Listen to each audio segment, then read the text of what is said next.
In today's video, we're going to be playing some garbage hands versus the professor of chaos himself, Mr. Alan Keating. In this series, we're going to be looking at the most interesting hands in poker.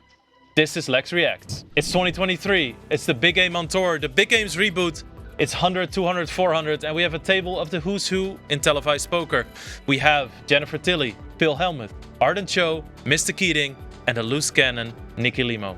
And of course, I'm there as well. And if you're wondering if I'm a stranger to these type of games, I made an appearance on the original big game as well. Check out one of my favorite highlights now. He bets 9,000. This is a pretty good bet from Daniel. 9,000 makes it seem like he wants to get called. Looks like Lex might have to reconsider his float plans. Lex could very well fold this or follow through on the float maybe, but I don't see him calling.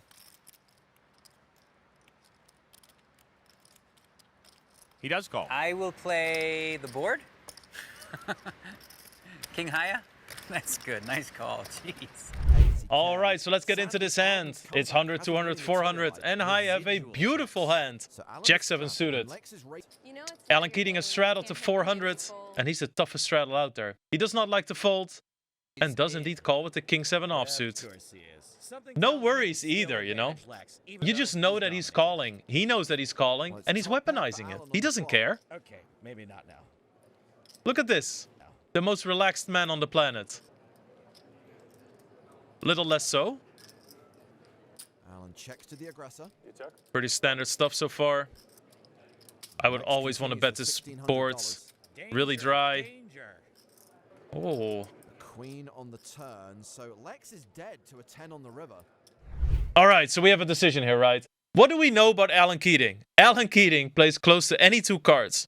So what does that mean? That means that when there's strong cards on the board, we want to put a lot of pressure. Because he just doesn't have that many good hands, right? He just plays a load of crap, plays it very well. And as you can tell, guys, things are getting a little bit more serious here. Sometimes you play a very small pot versus Keating. He'll have 4 deuce offsuit, and he'll miss the flop, and he'll just fold. But the moment he calls, you know that at any time, hundreds of thousands of dollars can go in. I definitely don't want to step off the gas here. There's a strong card on the turn. I'm going to have more good hands than Keating does, so I'm going to continue betting. But as you can tell, tension rises. With Alan checking a second time, Lex will bet a second time, $6,500. And he has just run into Clark Keating. Nice pot bet. Alan. How cool is this man? Can I tell you guys a fun little tidbit? Before this session, Alan came straight in from a private game where he's had millions of dollars of swings. He sits down, not having slept in 48 hours, looks like that, and is smiling. Terrifying. An inconsequential 6 on the river.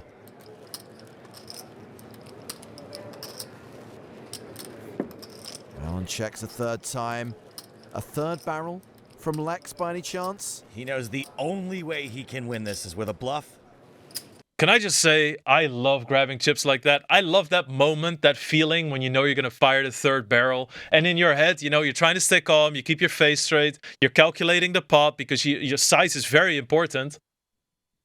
Don't let them tell you different. Good bet. Looking solid, looking relaxed. Alan thinking about this one.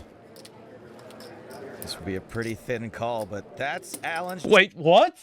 In real life, the guy took like 2 minutes. Don't do me like that, Stars. He was in the tank. He wins the biggest pot of the session so far. Oh, wow. Wow. Nice call. I had a king, too. You looked a little more nervous that time. Nice call, Keating. I'm excited to play with you some more now. And don't miss this moment. This is exactly why I expect Keating to be a secret crusher. You looked a little more nervous that time. It's little comments like this that try to disrupt me in future hands. I wasn't nervous. I wasn't feeling nervous. But him saying that makes it sound like he has a tell on me. He looked nervous when he bluffed me too. I thought the same thing. Zip it, Phil. Stop trying to make yourself the main character out of every situation. You think I was nervous? I was calm, cool, and collected. You want to see me nervous? Here's a clip from back then when I bluffed 3 times spot against Negreanu. I'm all in. So you're saying I made a good check on the turn? Is that what you're claiming? Lex is all in. Is that enough to make the difference for me? Daniel calls. And for a change, see some good news at showdown. You still have to have a hand to catch him. He has a balanced nerve. That was a great call, though. Wow, yeah, it was a good call. Great call. It was a good bet. Like to. All right, it's 100, 200. Instead of me. No straddle this time, and Keating goes for his trademark pot raise Allen is all pre-flop. business. He's made it $900 with And I'm in a small sevens. blind with a nice hand. Lex with king 4 of diamonds in the small blind. Oh. Calls. Well, the commentary team didn't really like my call, but I actually think it's a really good hand to call. King high suits are very strong, especially against somebody that almost opens up any 2. I don't think re-raising is a really good option because we're super deep and Alan is going to call me, and then king 4 just isn't dominant enough. On top of that, I have a weak passive player behind me in the big blind. And Phil has ace king again? Phil, wait, raise. Nope, he calls. Didn't I tell you? This is exactly why you can flat call a lot of hands with helmet behind you. He just isn't going to make the plays. Not even when he has a really good hand. Get out, Phil. Get up. You can play 10-20 at Bellagio if you want, but if you're not going to punish us with this hand, what are you going to do? He calls. See if we can punish Lex. Yeah, punish him. I mean, come on. How, editing team, how are you going to do me so dirty? What the hell? How are you going to make me look like a doofus? I'm out there battling. And why me? What did I do to them? And it's top set for Alan. He is a huge favorite in this pot. And that's why Phil's the greatest. Save money by not re-raising. I definitely don't agree with that. Lex and Phil have both checked. Alan continues for $2,000. Lex probably not sticking around. Oh, Oh boy. Lex raises to $9,000. Hey, he's got 2 backdoor draws, okay? All right, so let's take a moment. Now, there's a few things here. Plus 3,000. Keating is going to bet his entire range. Every single hand that he has on the flop, he's going to bet, right? What do I also know? I have a passive player behind me. If I raise here, I know Phil Hellmuth is just going to throw away 7. He's just going to throw it away. He's not going to have some insane read on me and play it. He's going to fold anything except for 2 pairs and sets. And they just don't come around that often. Now, if I can eliminate Phil, but I can make my check raise look really strong to Keating, who has a lot of bad hands, I'm down for it. Also, your hand needs a little bit of perspective, right? King 4 of diamonds, I can make some straight draws on the turn. If I hit a king, I have a very good hand. I can hit backdoor diamonds. There's some bluffing opportunities when straight cards hit. I need to bluff sometime, and I think on a board this dry, this hand is pretty reasonable for it. I know Keating is going to call me a lot when I check raise the flop, but he's going to fold to a lot of turn barrels. And it doesn't hurt if I can pick up some extra equity with a hand like king 4 with those set backdoor draws. Hey, he's got 2 backdoor draws, okay? Phil Hellmuth having a funeral for his hand. Phil manages to Gets lay out of down the ace way. king. Lex gets 1 better hand to fold. But this one? Nah. James Alan Bond calls. And we are going heads up to the turn. Dink? Well, that's I just want to tell you guys what this feels like in a moment. Keating's range is so wide. He has so many garbage hands. This is the best case scenario because now I have a made hand. This allows me to take it slow and let him represent it. Price of Lex's subscriptions are about to go up.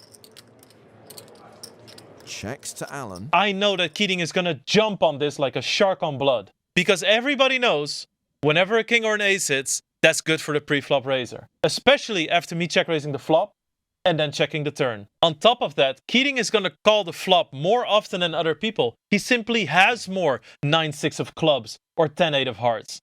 So he also has more bluffs to be presented. So this is the plan. Let's set the trap and hope he goes for it. And here Keating bets $19,000. Now, this might seem like a big amount, and it is. But I have a really good hand. At this moment, I'm actually happy about it. I'm trying to keep a straight face because I think I'm about to make a lot of money. Yep, he calls, taking us to the river. Easy call, there's no reason to raise. My hand is a pure bluff catcher against the bluff maniac. The river card is another perfect card for me. It's a jack.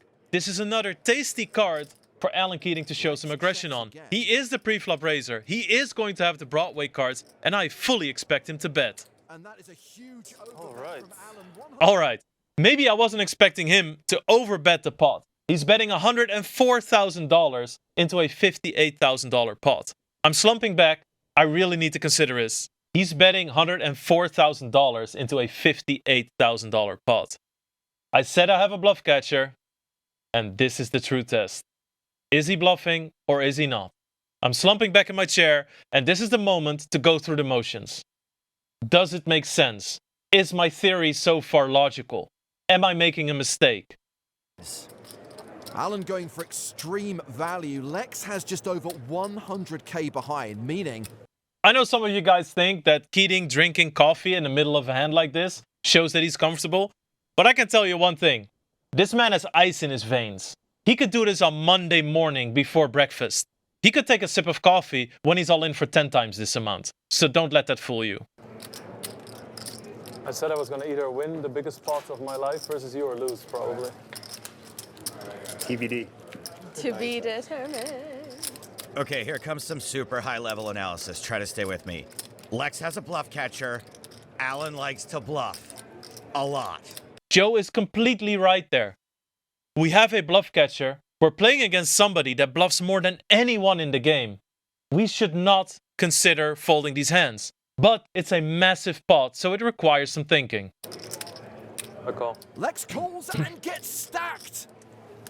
Ouch. Good hand. Nice hand. Wow. Wow. A pot of more than $250,000.